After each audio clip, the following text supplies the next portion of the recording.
వేదే బ్రహ్మ సమః తదంగనిచయే గర్గోపమస్తత్కథా తాత్పర్యార్థ విచారణే గురు సమః తత్కర్మ సంకీర్తనే ఆసీజ్జైమినిరేవ సూత్రనిచయస్యార్థోపసంవర్ణనే వ్యాసేనైవ సమః సశంకర గురుర్జయజీయతాం మానసే.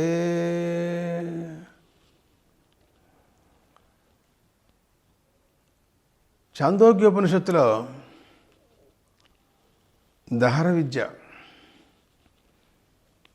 ఇది చాలా విశిష్టమైనటువంటి దహరోపాసనలో ప్రాముఖ్యాన్ని చెందినటువంటి విద్య.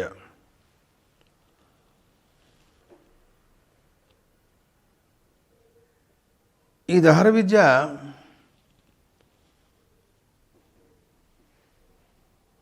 ఒక గురు శిష్య సంవాద రూపంగా కనపట్టలేదు. ఈ దహర విద్యకు ముందు భూమ విద్య నడిచింది ఛాందోగ్యంలో. అక్కడ నారద మహర్షి, సనత్ కుమారుడు వారు గురు శిష్యులుగా ఉన్నారు. ఇంకా కొన్ని చోట్ల, చాలా చోట్ల తండ్రి కుమారుడు, శ్వేతకేతువు కుమారుడు, ఉద్దాలకుడు తండ్రి, ఇట్లా.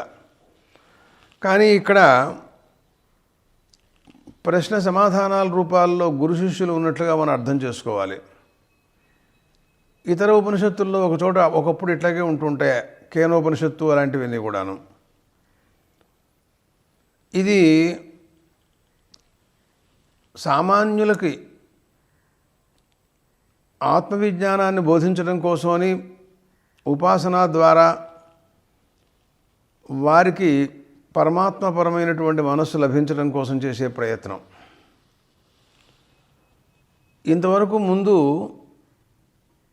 ఉత్తమాధికారుల గురించినటువంటి విజ్ఞానాన్ని బోధించారు, భూమ విద్య, అలాగే తత్వమసి వాక్యార్థాలు, ఇవన్నీ కూడాను. ఇక్కడ ఇది ఉపాసన. అత ఏదిదమస్మిన్ బ్రహ్మపురే దహరం పుండరీకం వేష్మ దహరోస్మిన్నంతరాకాశస్తస్మిన్ యదంతస్తదన్వేష్టవ్యం తద్భావ విజిజ్ఞాసితవ్యమితి.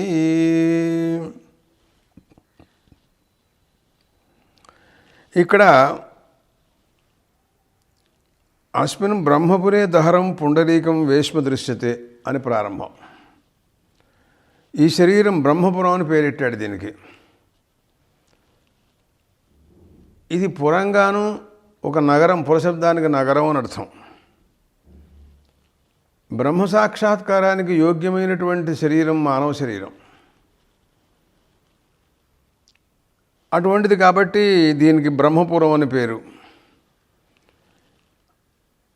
దీంట్లో పుండరీకం వేష్మ, పుండరీకం అంటే తామర పువ్వు,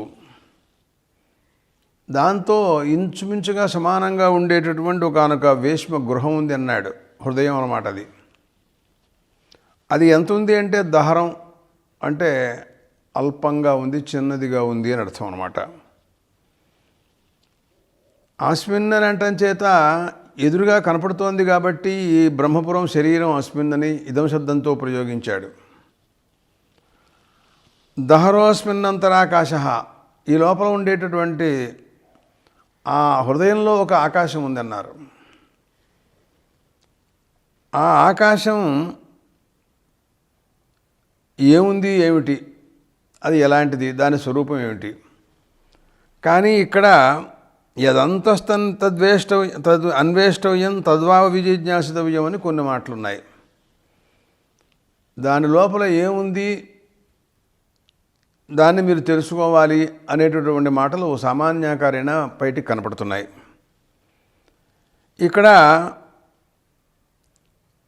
పురశబ్ద ప్రయోగం వలన, వేష్మశబ్ద ప్రయోగం వలన ఒక నగరం, ఒకనొక గృహము, దాని లోపల బ్రహ్మ అనే మాటలు మనకి దీంట్లో సామాన్యంగా కనపడుతుండటం చేత ఒక కల్పన అర్థమవుతోంది మనకి.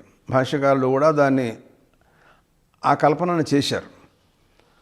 ఒక మహారాజు గారు ఒక నగరంలో పెద్ద సౌధంలో ఉంటాడు. ఆయన లోపల ఉండేటటువంటి సౌధం, వేష్మ సౌధం గొప్పదిగా ఉంటుంది. దాని చుట్టూరా ద్వారపాలకులు ఉంటారు. అట్లాగే ఈ బ్రహ్మపురం లోపల పరబ్రహ్మ పుండరీక వేష్మలో ఉంటాడు. ఇక్కడ కూడా ద్వారపాలకులు ఉన్నారు, ఇంద్రియాలందరూ కూడాను ద్వారపాలకులే. ఇలాంటి కల్పన కూడా ఒకటి చేయడానికి అవకాశం ఉంది. అయితే ఇక్కడ హృదయంలో కానుక హార్దాకాశం, ఈ ఆకాశం ఏమిటి అనేటటువంటి విచారణ ప్రకృతంలో మనకి ప్రధానంగా వినపడుతోంది. ఈ ఆకాశ స్వరూపం, ఆకాశ శబ్దం ఉచ్చరించేటప్పటికల్లా భూతాకాశమేమో అనేటటువంటి అనుమానం కూడా ఒకటి కలగడానికి అవకాశం ఉంది. ఆత్మనాకాశ సంభూత అనేటటువంటి శృతి ఆకాశాన్ని మొట్టమొదట్లో పంచభూతాల్లో ఒక ఆకాశాన్ని చెప్పింది. అటువంటి ఆకాశమే ఇక్కడ కూడా చెప్తోందా అని అంటే అది జిజ్ఞాస్యంగాను అంతగా దాని గురించి వర్ణన చేయడానికి అవసరమేం లేదు. పైగా ఈ ఉపనిషత్తు ప్రధానమైనటువంటి అంశాలు ఏం చెబుతోంది అంటే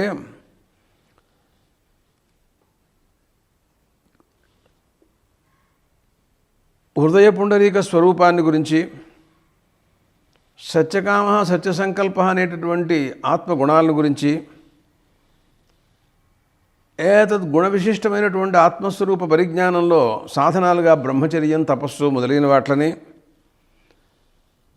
ఈ ఉపాసకుడు సుషుమ్నా నాడి ద్వారా బ్రహ్మలోకానికి పెడతాడు అనేటటువంటి విచారణ అంతా దీంట్లో ప్రధానంగా కనపడుతోంది. ఎంత విశిష్టమైనటువంటి విజ్ఞానంలో ఆకాశం అది భూతాకాశం అయితే దాన్ని తెలుసుకుంటే ఇలాంటి స్థితి, దానికోసం ఇవన్నీ చెప్పవలసినటువంటి అవసరం లేదు ఉపనిషత్తుకి. ఆ ఆకాశ శబ్దం పరమాత్మపరమైన అర్థం చెప్పాలి మనం. అయితే పరమాత్మపరంగా ఉండేటటువంటి ఆకాశం అది భూతాకాశం కాదు. అయితే ఆకాశ శబ్దాన్ని ఎందుకు ప్రయోగించినట్లు శృతి? ఆకాశం వ్యాపకం కాబట్టి దాంట్లో దానివలే ఇది కూడా నిర్మలంగా ఉంటుంది కనుక వ్యాపకత్వ గుణం అనేటటువంటిది ఆత్మలో కూడా ఉంది కనుక ఏదో యత్కించిత్ సామ్యాన్ని పురస్కరించుకుని ఉన్న వాటల్లో పంచభూతాల్లో కల్లా మొట్టమొదట్లో జన్మించినటువంటిది, ఆవిర్భవించినటువంటిది ఆకాశం కనుక ఉపనిషత్తులు కూడా ఆకాశవత్ సర్వగతశ్చ నిత్య అని అంటూ ఉంటుంటాయి. అందుకోసమని ఆకాశ శబ్దాన్ని ఇక్కడ ప్రయోగించారన్నమాట. అటువంటి ఉపాసన ఇక్కడ ప్రక్రాంతమవుతోంది. ప్రారంభంలో మనకు వినపడుతోందన్నమాట అర్థం ఇది. ఇక్కడ పంచేత్ బ్రూయుర్యదిదమస్మిన్ బ్రహ్మపురే దహరం పుండరీకం వేష్మదహరోస్మిన్నంతరాకాశ కింతదత్ర విద్యతే యదన్వేష్టవ్యం యద్వా విజిజ్ఞాసితవ్యం ఇది సబ్రూయాత్. ఇక్కడే ఎవరే కొంతమంది శిష్యులు అడుగుతారు, సందేహం కలవాళ్ళు కూడా అడగచ్చు. ఏమండి, యద్ అస్మిన్ బ్రహ్మపురే దహరం పుండరీకం వేష్మ, ఈ శరీరం బ్రహ్మపురం అని చెప్పావు, దీంట్లో పుండరీకాకారంగా ఉన్నటువంటి ఒకానొక హృదయం ఉందన్నావు, అది చాలా సూక్ష్మం అని చెప్తున్నావు, దాంట్లో ఒక ఆకాశం ఉంది వేష్మ, అది వేష్మ, అది గృహం, దాంట్లో ఆకాశం ఉంది, అది కూడా దహరం చాలా స్వల్పం అని అంటున్నావు. కింతదత్ర విద్యతే యదన్వేష్టవ్యం, దాంట్లో ఇంకా ఏముంటుందండి తెలుసుకోవటానికి? ఏమిటి అసలు ఇలాగా వర్ణిస్తున్నారు, ఇలా చెబుతోంది ఏమిటి శృతి అని ఒకానొక సందేహానికి అవకాశం ఉంది. సహజంగా ఏదైనా ఒక దాంట్లో ఒకటి ఉంది అంటే ఇప్పుడు మనం ఒక పాత్రలో ఒక రేగుకాయ వేసామంటే దాంట్లో ఉంది కాబట్టి దాని గురించి మనం వెతుకుతాం. అది దొరకచ్చు, దొరుకుతుంది కూడాను. అలాంటిదిగా ఏదో ఒకటి దాంట్లో ఉంది అంటే దాన్ని తెలుసుకోవడం వలన మనకొచ్చే ప్రయోజనం ఏమిటి అసలు? అలాంటి విధానం ఇక్కడ మనం చెప్పడానికి అవకాశంగా కనపట్టలేదు. కాబట్టి ఏముంటుంది అని కొంతమంది ప్రశ్నించే అవకాశాలు ఉన్నాయి. ఇలాంటి ప్రశ్నలు కొంతమంది చేయొచ్చు. దానికి సమాధానంగా మాట్లాడుతూ గురువుగారు యావాన్వా అయమాకాశస్తావానేషో అంతర్హృదయాకాశ ఉభే అస్మిన్ జావా పృథివీ అంతరేవ సమాహితే ఉభావగ్నిశ్చ వాయుశ్చ సూర్యాచంద్రమసౌ విద్యున్నక్షత్రాణి యచ్చాస్య ఇహ అస్తి యచ్చ నాస్తి సర్వం తదస్మిన్ సమాహితమితి అన్నారు ఆయన. అసలు దీంట్లో ఉన్న ఆకాశం ఎలా ఉంది అంటే, ఆకాశ శబ్దార్థం బ్రహ్మ అని మనం నిర్ణయించుకున్నాం. కానీ శృతి మాత్రం దహరం అని అల్పం అని చెప్పింది. కానీ అది దానికి ఆశ్రయమైనటువంటి హృదయాన్ని బట్టి మాట్లాడిన మాట. కానీ దాంట్లో ఉన్నటువంటి పరమాత్మ అల్పము అని చెప్పడంలో ఉద్దేశ్యం కాదు శృతికి. మరి ఏమని ఉద్దేశ్యం అంటే, యావాన్ వా అయమాకాశస్తావానేశో అంతర్హృదయ ఆకాశ. పంచభూతాల్లో ఆకాశం ఎంత ఉంటుందో, ఆకాశం లేని చోటు ఉందా ప్రపంచంలో అసలు? అది మహావ్యాపకం కదా. అది ఎంత ఉంటుందో ఈ అంతరాళంలో ఉన్నటువంటి ఆకాశం కూడా, బ్రహ్మ అది కూడా అంతదే అని చెప్పాలి. అదే కాదు, దాంట్లో తస్మిన్ జావా పృథివ్యో ద్యులోకం పృథివీలోకం, అలాగా లోపలన్నీ కూడా ఇమిడిపోయి ఉన్నాయట. సూర్యుడు వాయువు, సూర్యచంద్రులు, విద్యుత్తు నక్షత్రాలు, ఇవో 1, 2 అని ఏం చెప్తాను నేను. యచ్చా ఆశ ఇహ అస్తి యచ్చ నాస్తి, ఏది ఇక్కడ ఉందో ఏది లేదో మొత్తం సర్వం తదస్మిన్ సమాహితమితి, మొత్తం అంతా కూడాను దాంట్లోనే ఉందని తెలుసుకోమన్నారు. ఈ రకంగా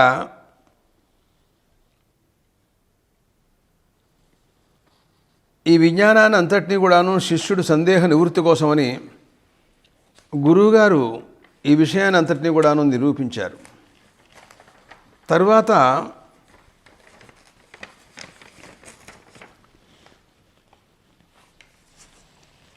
సబ్రూయాత్ నాస్య జరజయితజ్జీర్యతి. ఆ శిష్యుడు ఒకప్పుడు ఇలాంటి ప్రశ్న వేయచ్చు. తంచేద్బ్రూయురస్మినుశ్చ ఇదం బ్రహ్మపురే సర్వం సమాహితం సర్వాణి చ భూతాని సర్వే చ కామాః. గురుగారు, ఆ దహరంలో ఆకాశంలో జావా పృథ్వీలు ఉన్నాయా? సూర్యచంద్రుల, వాయువు, అగ్ని, ఇక ఒకటేమిటి రెండేమిటి అన్నీ ఉన్నాయనుకోవయా అని అంటున్నారు మీరు. నాకు సందేహం కలిగిందండి అన్నాడు. ఏంటబ్బాయి అన్న? ఏం లేదండి, సమస్త కోరికలు మానవాళికానికి ఏ ఏ కోరికలు ప్రపంచంలో ఉంటాయో అవన్నీ దాంట్లోనే ఉన్నాయనుకో అన్నారు గురువుగారు. దానిపైన అతనేమంటున్నాడంటే, ఇదంతా బ్రహ్మపురంలోనే కదా, అంటే ఈ శరీరంలో, దాంట్లో అల్పమైనటువంటి ఒకానొక హృదయం, అక్కడ పరమాత్మ. దీనికి ఆధారం హృదయం, ఆ హృదయానికి ఆధారం శరీరం. ఇది కదా మీరు చెప్పేది? బాగుంది. కానీ ఈ శరీరం పోయినట్లయితే వార్ధక్యం రావటం, ఏదైనా కారణాంతరాల వల్ల నశించిపోవటం, ఇవన్నీ కూడా జరుగుతున్నట్టుగా లోకంలో శరీరాల విషయంలో చూస్తున్నాం మనం. అటువంటప్పుడు మనం ఏదైనా భాండంలో పాలు పోసుకున్నాం అనుకోండి, ఆ భాండం పగిలిపోయింది అనుకోండి, ఆ పాలన్నీ ఏమవుతాయి? నేల పాలైపోతాయి. అట్లా ఈ శరీరాన్ని ఆశ్రయించుకున్నటువంటి హృదయం, హృదయాన్ని ఆశ్రయించుకున్న పరమాత్మ, ఈ హృదయానికి వార్ధక్యం చేత ఏదైనా కారణాంతరాల వల్ల చేత పోయినట్లయితే మరి ఆ ఆత్మ కూడా ఇంత విశాలమైనటువంటి ఎంతో దాంట్లో ఉన్నాయని చెబుతున్నారు, అది కూడా పోతుందేమో. మరి ఆప్నోతి ప్రధ్వంసదేవా ఇజ్జరయావా ఆప్నోతి ప్రధ్వంసదేవా కింతతో అతిశిష్యతే. దాంట్లో ఉండేటటువంటి లోకాలు, మళ్ళీ సర్వభూతాలు, మరి ఇంకా ఏవైతే ఉంటాయో అవన్నీ కూడాను శరీరం పోగానే ఇవన్నీ కూడా బయటపడిపోవాలి. కుండ పగిలిపోయింది, పాలు పోయినాయి, అట్లా ఇవన్నీ కూడా పోవాలి కదా.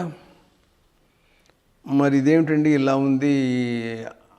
చూస్తూ చూస్తూ ఇటువంటి అవిటి కుండ లాంటి శరీరంలో ప్రవేశించింది ఏమిటండి ఈ ఆత్మ, అంత గొప్ప బ్రహ్మ అని అడిగాడు ఒక శిష్యుడు.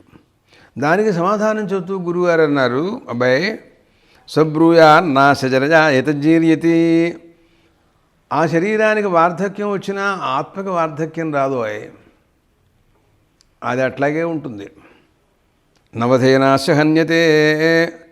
ఒకవేళ ఎవరైనా శరీరాన్ని కొట్టారనుకో, ఆ శరీరం పోతే పోవచ్చు, కానీ ఆత్మ మాత్రం పోయేది కాదయ్యా.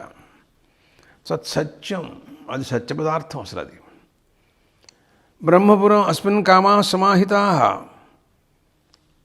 దాంట్లోనే అన్ని కామాలు కూడా, ప్రపంచంలో ఉన్న కోరికలన్నీ కూడా దాంట్లోనే ఉంటాయి.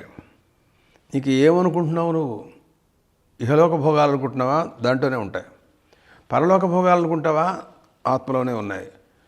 లేదు ఇంకా నీకు ఏం కోరికలు నాకు తెలియదు అవన్నీ అని దాంట్లోనే ఉంటాయి.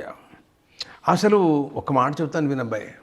ఏమిటంటే, అపహతపాప్మా విజరో విమృత్యుర్ విశోకో విజిగుత్సః అపిపాస సత్యకామ సత్య సంకల్ప అన్నారండి.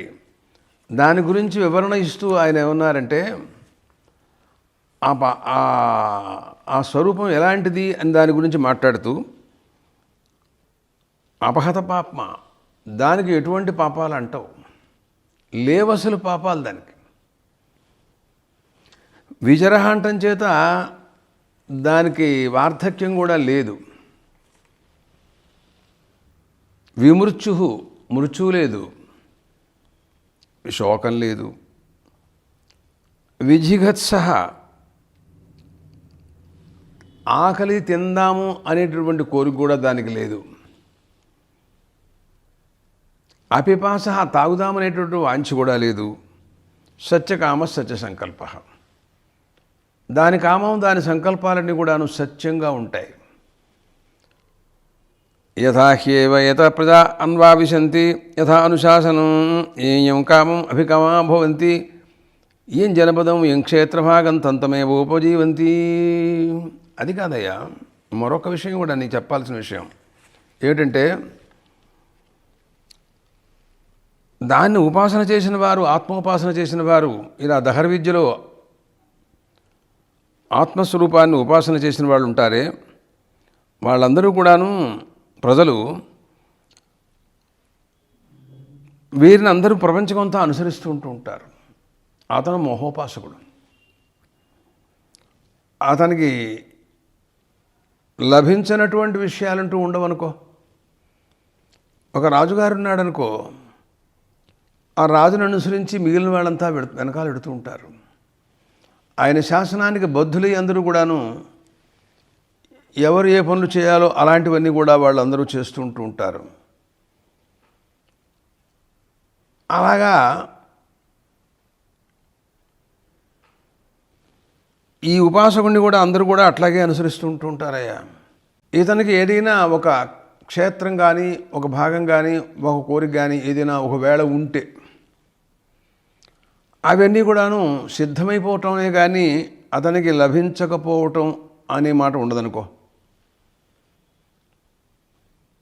అలాంటి పరిస్థితి అతనికి ఆ ఉపాసనా బలం వలన, ఆత్మస్వరూప ఉపాసనా బలం వలన అవన్నీ కూడాను అతనికి సిద్ధించే ఉంటాయన్నమాట. రాజుగారిని అనుసరించి, రాజుగారి శాసనాన్ని అనుసరించి భృత్యుల్లాగా ఇతని శాసనాన్ని అనుసరించి అందరూ కూడాను అతనితో పాటు నడుస్తూ ఉంటారు.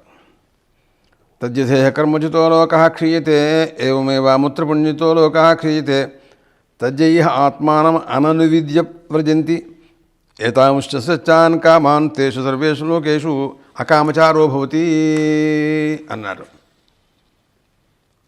ఈ ఉపాసన చేయక ఏదో కోరికలకు లోబడి ఆయా లోకాలు కావాలనో, ఇహలోక పరలోక భోగాల యందు ఆసక్తితోనో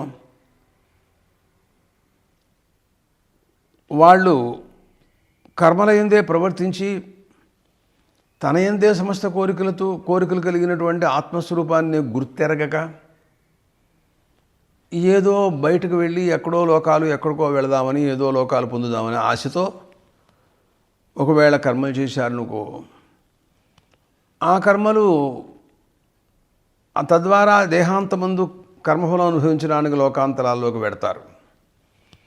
వెళ్ళిన తర్వాత మళ్ళీ తిరిగి ఈ లోకంలోకి రావాల్సిందే వాళ్ళు అందరూ కూడాను.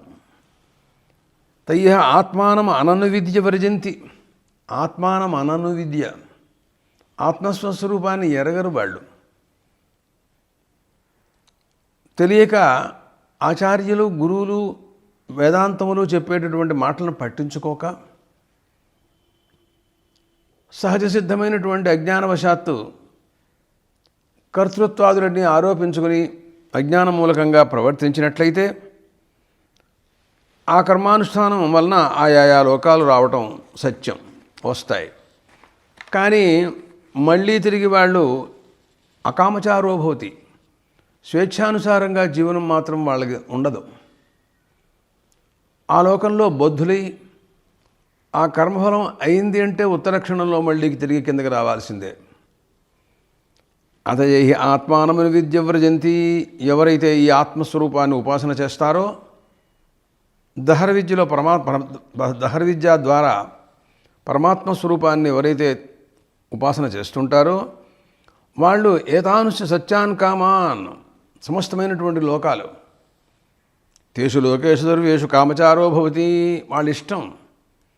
వాళ్ళకి ఇప్పుడు ఈ రోజున నేను బ్రహ్మలోకంలో ఉందాము అంటే బ్రహ్మలోకంలో ఉంటారు, లేదు పితృలోకంలో ఉండాలంటే పితృలోకంలో ఉంటారు. వారికి సంకల్పం ఎలా ఉంటే అట్లా సత్య సంకల్పులు వాళ్ళు. సత్యకామ సత్యసంకల్ప అని రెండు విశేషణాలు. కాబట్టి కోరికలు సార్థకమైనటువంటివి, వ్యర్థమైనవి కావు. సంకల్పాలు కూడా అలాంటివే. అలాగా వాళ్ళు ఉంటారని చెబుతూ వీళ్ళు బ్రహ్మచర్యాది సాధన సంపన్నులు కనుక, శమదమాది సాధన సంపన్నులు కాబట్టి వాళ్ళు మహాత్ములు. ఒకవేళ ఏదైనా మనం చూడాలి అని అనుకున్నట్లయితే, ఇది పితృలోకకామో భవతి సంకల్పాదేవాస్య పితరస్సముత్తిష్టంతి తేన పితృలోకేన సంపన్నో మహీయతే. పితృలోకం చూడాలి అనుకున్నారనుకో, ఉత్తరక్షణంలో పితృలోకంలో ఉంటారు వీళ్ళు. వాళ్ళ పితృదేవతలందరూ కూడా వచ్చి మనవాడు వచ్చాడు అని చెప్పి వీడితో పాటు కలుస్తారు. వాళ్ళతో కలిసి అక్కడ భోగాలు అనుభవించాలంటే అనుభవించవచ్చు. సోష్ణుతే సర్వాన్ కామాన్ సహా అని చెప్పింది తైత్తిరీయం. ఆ కోరికలు కూడా అక్కడ ఊరికే వారు నిమిత్త మాత్రం చేతనన్నింటినీ కూడాను వాళ్ళు పొందుతారు. అథా మాతృలోకకామో భవతి, అలాగా భ్రాతృకామో లోకో భవతి. అట్లా ఏ లోకం, తన స్నేహితులందరూ ఏ లోకంలో ఉంటారో, గంధమాల్యలోకం, అక్కడ ఎంతో గొప్పగా గంధమాల్యాదులతో అలంకరించుకుని గంధర్వలోకం, అన్నపానలోకం, గీతవాదిత్యాది లోకం, ఇలా ప్రపంచంలో ఎన్ని లోకాలున్నాయో అన్ని లోకాల్లోకి వాడు సంకల్పమాత్రం చేత వెళ్ళిపోతారు. అన్నీ వాళ్ళకి స్వాధీనంలో ఉంటాయి. అక్కడ అందరూ కూడా ఇతల్ని ఎంతో గొప్పగా గౌరవిస్తూ ఉంటారు. అతను అధ్యాత్మ విద్యలో ఆరితేరినటువంటి మహా గొప్ప ఉపాసకుడు, దహర విద్య ఉపాసకుడు, అలాంటి వాడనమాట. ఓహో, అలా అయితే చాలా గొప్ప విషయమే. కానీ మరొక విషయం చెబుతాను విను. తైమే సత్యా కామ అనృతాభిధానాస్తేషాగం సత్యానాం సతాం అమృతాభిధానం యో హ్యస్య ఇతః ప్రీతి నతిమిహ దర్శనాయ లభతే. ఈ కోరికలు ఇవన్నీ కూడాను ఎక్కడున్నాయి అంటే నీ ఆత్మలోనే ఉన్నాయి అని కదా ఇందాక చెప్పాం మనం. సత్యమైనటువంటి కోరికలు అవన్నీ కూడాను. కానీ ఆ కోరికలు అజ్ఞానావృతులై కర్మానుష్ఠానమందు ప్రవర్తించినటువంటి వారికి మాత్రం అవన్నీ కూడాను కనపడవు. అసలు అవి ఎలా కనపడవు? ఆత్మలోనే ఉన్నాయిగా అన్నీ కూడాను. తన లోపలే హృదయాంతరాళంలోనే హార్దాకాశం కదా ఇది. దాంట్లోనే జావా పృథివీ సమాహితే అంతరేవ జావా పృథివీ సమాహితే యావానేషు అంతర్హృదయాకాశ స్థావాన్ అంతర్హృదయాకాశ అని కదా చెప్పావు. అనంటే అనృతాభిధాన, అనృతం అనేటువంటి మూతతో అవి కప్పబడి ఉంటాయిట ఆ లోకాలును. దాంట్లోనే ఉన్నాయన్నీ. దానిపైన ఒక పాత్రలో మనం ఏదైనా ఆహారం పెట్టుకుని పైన మూత పెడతాం మనం. ఆ మూత లోపల అవన్నీ ఉంటాయి. ఆ మూత తీస్తే కనపడతాయి. మూత తీయకపోతే ఏముందో లోపల తెలియదు మనకు అసలు. అట్లా అనృతం నువ్వు ఆత్మస్వరూపాన్ని కప్పిపుచ్చి అజ్ఞానం చేత ఆవరణతో దాన్ని ఒక తొడిగి పైన ఒక వస్త్రం కప్పి నువ్వు అహంకారాత్ముడివై దేహేంద్రియాది సంఘాతమందు ఆత్మాభిమానంతో వేదాలని ఆశ్రయించి కర్మకాండని ఆశ్రయించి అక్కడి నుంచి ఋత్వికులతో కలిసి నువ్వు కర్మలు చేస్తున్నావు కాబట్టి అది నీకు ఎట్లా కనపడుతుంది? నువ్వు ఆ ప్రయత్నంలో లేవు. ఆ అనృతం అనగా ఋతం సత్యం జ్ఞానం యత్ ఏదే ఆత్మ ఉందో దానికి భిన్నమైనటువంటిది అనృతం. దాంట్లో వ్యవహరిస్తున్నావు కాబట్టి ఆ అనృతమే ఆ ఆత్మస్వరూపాన్ని కప్పేసింది. నీ ఆత్మచేతనే నీ అనృతం చేతనే ఆత్మస్వరూపాన్ని కప్పిపుచ్చి పైన నడుస్తున్నావు. నువ్వు నీ ఇంట్లో ధనం ఉంది కానీ లోపల పాతి పెట్టారు ఎవరో నిధి, చాలా గొప్పగా ధనం ఉంది కానీ ఆ విషయం నీకు తెలియదు. పైనే ఆ ఇంట్లోనే తిరుగుతున్నావు, ఆ లంకి బిందెలు లోపల ఉన్నాయి కానీ దారిద్ర్యం అనుభవిస్తున్నావు. నీకు ఆ విషయం తెలియదు, కప్పిపుచ్చుకుని దాన్ని నువ్వు తెలియక సంచరిస్తున్నావు. ఎవడో నిధుజ్ఞుడు వచ్చి అబ్బాయి ఇక్కడ రాయితీ దీంట్లో నిధి ఉందని చూపిస్తాడు. ఆ మొన్నాడి నుంచి నేను ఐశ్వర్యవంతుడు అవును అని చెప్పుకుంటాడు. అంతకుముందు ధనం ఉంది ఎక్కడ, అప్పుడు దరిద్రుడు అనుకుంటున్నాడు, ఇప్పుడేమో ధనం కనపడిన తర్వాత నేను ధనికుడు అనుకుంటున్నాడు. ఆ జ్ఞానవశాత్తు ఆత్మస్వరూపాన్ని నువ్వు కప్పిపుచ్చి నువ్వు తిరుగుతున్నావు కాబట్టి నీకు నీ కోరికలు కానీ లోకాలు కానీ అవన్నీ కూడాను నీ దృష్టిలో ఏమీ కనపడవు అన్నమాట. దానికి అర్థం అన్నమాట. అతి జేచాస్య ఈ జీవా ఏచ ప్రేత యచ్చ అన్యదివ అచ్ఛన్నై లభ్యతే తత్ర గత్వా విందతే సత్యాః కామానృతాభిధానా. కాబట్టి ఇదిగో ఈ రకమైనటువంటి పరిస్థితుల్లో నువ్వు వ్యవహరిస్తున్నావు. విధానా హిరణ్యనిధిం విహితం అక్షేత్రజ్ఞ ఉపర్యుపరిసంచయంతో నవిందేయు. ఈ హిరణ్యనిధి ఉంది లోపల కానీ తెలుసుకోలేకపోతున్నాడు. అతను అట్లా సుషుప్తి కాలంలో బ్రహ్మలోకి రోజు విడుతూనే ఉన్నాడు. అహరహ గచ్చంచ ఏతం బ్రహ్మలోకం నవిదంతి అనుతేన ప్రచూఢా. రోజు ఆ సుషుప్తిలోకి పరమాత్మ స్వరూపంలోకి వెడుతూనే ఉన్నాడు. సదా సౌమ్య సదా సంపన్నో భవతి సమపీతో భవతి అని చాందోగ్యం చెప్పింది. కానీ అలాంటి బ్రహ్మలోకంలోకి వెడుతున్నా కూడా నువ్వు మేము వెళ్ళాము ఇది బ్రహ్మలోకం అనే జ్ఞానం లేకుండా అజ్ఞానావృతమై ఉంటున్నావు నువ్వు. కాబట్టి నీకు ఆ విషయం తెలిసే అవకాశం కనపట్టలేదు. ఆ ఆవరణను నువ్వు తొలగించుకోలేకపోతున్నావు. ఆ నిధిని చూడటానికి ఆ రాయి తీయాలని నీకు బుద్ధి పుట్టట్లేదు. నీకు తెలియదు అక్కడ ఉందన్న సంగతి. లేదనుకుంటూ దారిద్ర్యం అనుభవిస్తున్నావు. తీస్తే బంగారం కణికలు ధనం ఎంతో కనపడింది. అదృష్టం అది. ఎవరో గురువు చెప్తాడు ఆ విషయాన్ని గురించి, అది నువ్వు తెలుసుకోవాలన్నమాట. సతా ఏష ఆత్మా హృది తస్య ఏతదేవ నిరుక్తం హృదయమితి. అబ్బాయి నీకు ఆ విషయం చెప్తాను.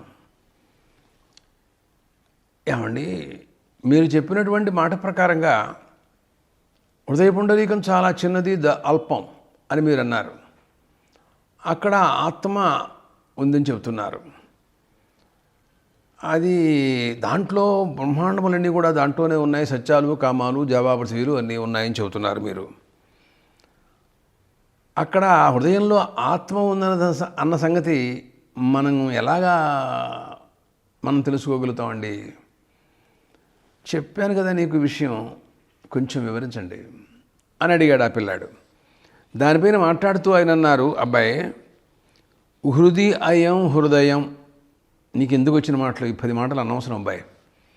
సతా ఏష ఆత్మా హృది తస్య ఏతదేవ నిరుక్తం. సద్రూపమైనటువంటి ఆత్మ దీంట్లో ఉంది. అయం అంటే ఆత్మ, ఇది హృది అయం హృదయం. తస్మాత్ హృదయం, అందువల్ల దీని హృదయం అని అందరూ అంటున్నారయ్యా అని స్వయంగా నిరుక్తకారుడు చెప్పినట్టుగా నిర్వచనం చెప్పింది శృతి. అయం అహర్హర్వా ఏవం స్వర్గం ఏవం వితు స్వర్గం లోకమేతి.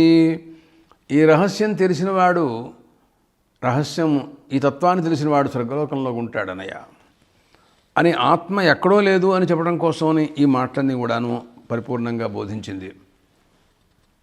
ఈ పైన సంప్రదాయావస్థ, పరమాత్మ స్వరూపం పూర్ణంగా దర్శించేటటువంటి అవస్థ, దాని గురించి గురువుగారు బోధిస్తారు.